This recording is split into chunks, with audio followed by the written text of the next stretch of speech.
enjoying a nice fig scone with a cup of coffee. Welcome to the Gapster channel. Today we're going to talk about making some fig scones. Some of you will be wondering, oh, what's he doing now? He's cooking. This channel is more about my journey into different things, so you might see different topics here and there, some about photography, lots about speakers and DACs and building stereo equipment, but there'll be some cooking, so bear with me a little bit here. Today we're going to talk about making some fig scones. So yes, this is going to be a beautiful recipe that I like because it's actually pretty fluffy and it tastes good, and you really can't go wrong with that. If you don't like figs, you could use anything you like blueberries, raspberries. You could use strawberry jam or apple jam or anything you like. But the scone basic recipe would be the same. For this recipe, you will need 3 cups of all-purpose flour, half a teaspoon of salt, 1 cup of cold milk. You can substitute that with almond milk if you prefer. You will need some butter, about 3 ounces or 100 grams. We're going to chop that into little pieces. Cold butter, do not melt it. And you will need some fig jam, about half a cup of fig jam. Or if you'd like to use fresh figs, you'd have to dry them a little bit in the oven for a few hours at a very low temperature or in the sun. Or you could use dried figs as well. You can get those sometimes at the stores. So we're going to combine the flour with the salt. We are going to put the baking powder. So we said 2 tablespoons.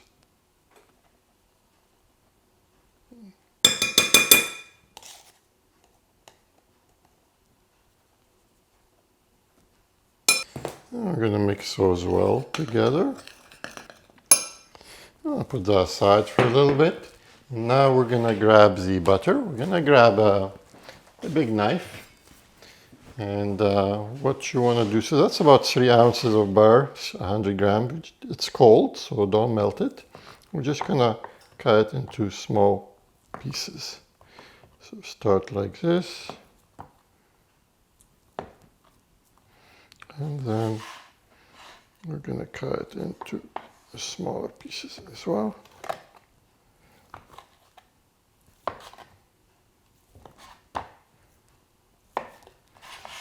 About like a dice size, basically, if you want.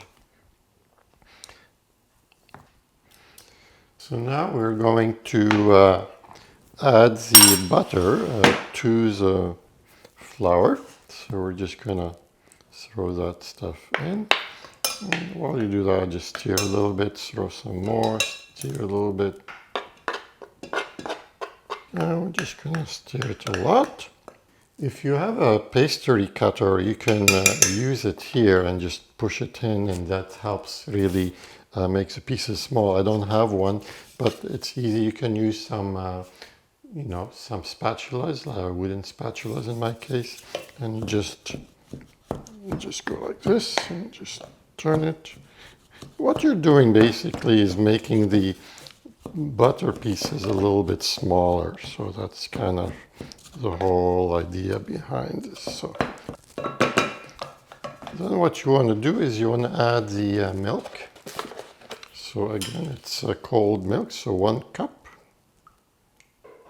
So I am using here almond milk. We're just gonna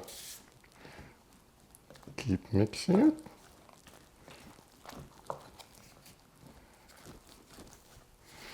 It's starting to come together.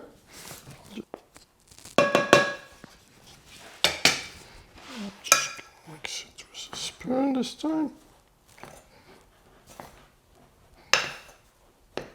You should start to see the flour gel. Don't worry if it's not all very soft yet, because the butter haven't really worked its way yet in there.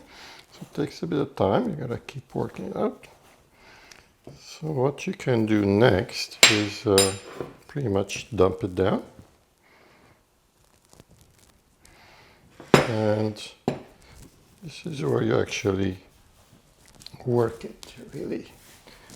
And just give it a good, we should start to really come together as a piece of dough. So basically it needs a bit of time. And that's what makes the dough, it's going to be much flaky than if we melted the butter and put it all and blend it together. So do not, whatever you do, do not melt the butter and throw it in and make it easier for yourself, because the results will not be the same. It's important to get it right. And you can see it's starting to become like a nice piece of dough. So it looks nice now. It looks like actual dough. So you can let it rest for a couple minutes, and a couple minutes later give it a little bit more kneading if you feel like it haven't really gotten as good as you want. A couple minutes have passed, so I'm just gonna give it another kneading here. If it starts to stick to the counter, you can just grab a bit of flour, just sprinkle it a little bit around. It will make your job a little easier to clean at the end.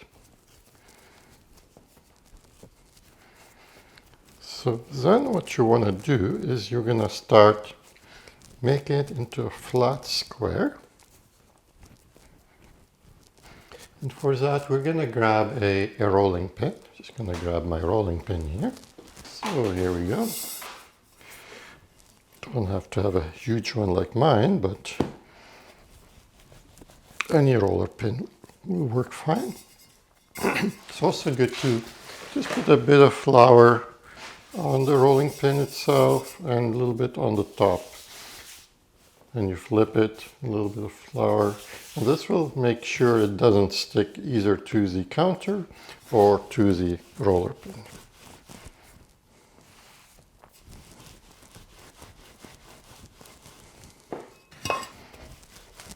So we're gonna keep rolling it in. Gonna put this stuff out of the way so make some space here. Now that we don't need most of it. And again, from time to time, a little sprinkle of flour on top. Flip it, sprinkle again, and roll some more. So you want to roll it till about, to make a square, roughly about, I would say, 8 inches by about 14 inches long. So it's good to, from time to time, just keep that squareness happening.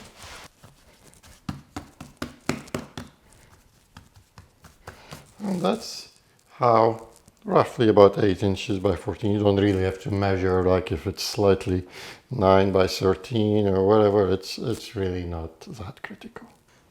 Okay, so the next part, now that we have this rolled, we are going to put, so we're going to either use, put some fig jam in there, or in my case, I'm going to use my dried figs that I've had before.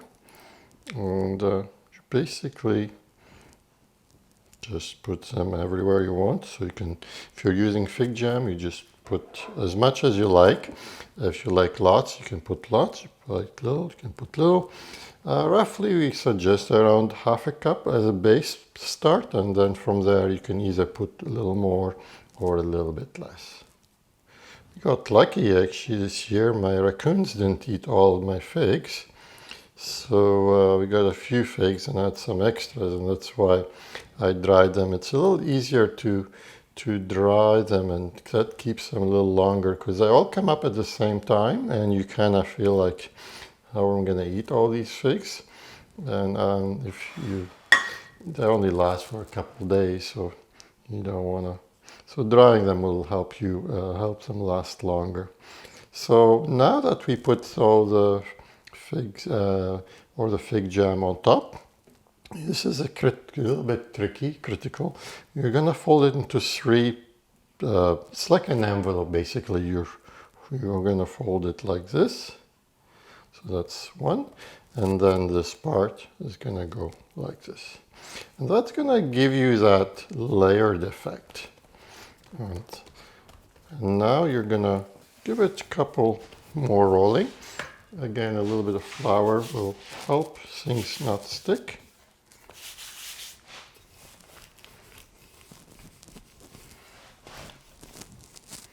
So what you want to do is close all the edges. Just you don't want the fig jam to escape. So just gonna pinch all that. And what you want to do next is we're gonna fold it in. I'm just gonna pinch that as well here. We're gonna fold it again in another half, just like that.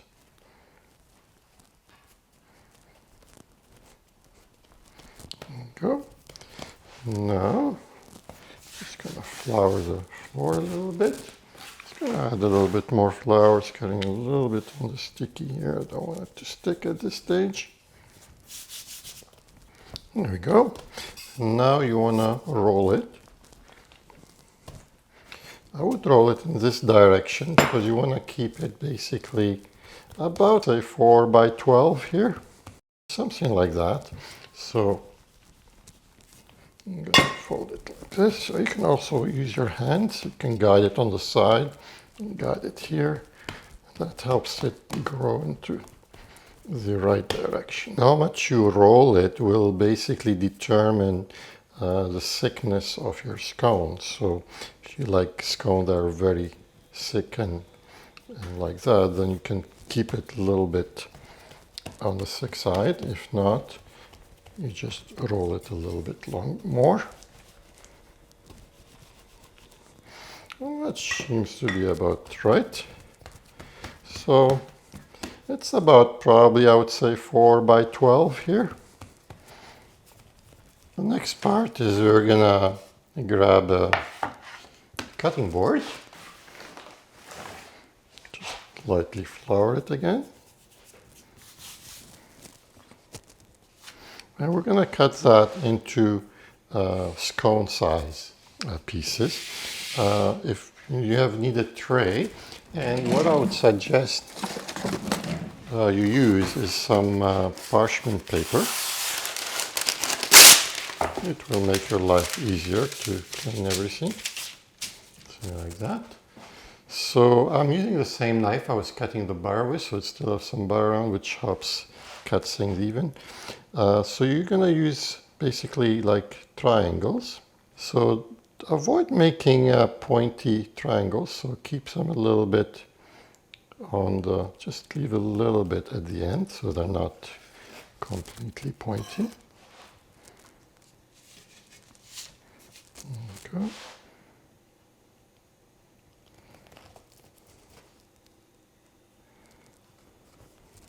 If you make it too pointy, the tip could actually burn, and you want to avoid that. I'm going to put that away.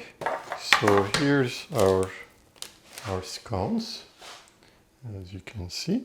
So we're going to heat up the oven at 375 degrees Fahrenheit or around 190 Celsius. And we're going to bake them for about 25 to 30 minutes, but I would start checking after 20 minutes because you never know, your oven could be a little hotter or colder. All right, we're going to put those in the oven on the middle rack. All right, I think it's time to get those scones out. There you go. Looks pretty nice. Put some here. All right, so here we are. Take them out of the oven. So what you want to do while they're hot, you want to brush it with a bit of butter and sprinkle some sugar on top. The whole idea is to, remember we didn't put any sugar inside, and because there's fig jam I didn't feel like there needs sugar. But if you put a little sprinkle on top, you can taste the sugar, but you're not eating too much sugar, basically. It's one way to cut down on sugar while you're still tasting the sweetness. Now that they cool down a little bit, I'm going to move them to another plate.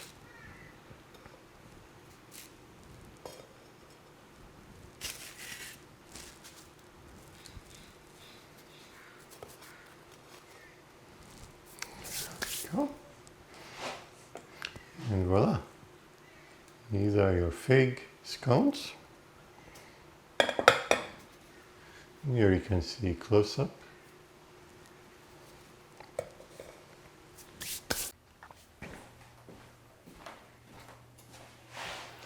I hope you liked this video. If you did, please subscribe and like my channel. It will help keep things going. I did this series of cooking mainly for my kids. That's how it started. They keep asking me, well, how do you make this and how do you make that? So I figure if I document it on YouTube, it would be a lot easier for them to have a look at it and follow the recipe and go from there. So I hope it helps you guys as well. And like I said, we'll hope to see you. I'm going to make a few of those. So I'll hope to see you again. So take care and hope to see you next time.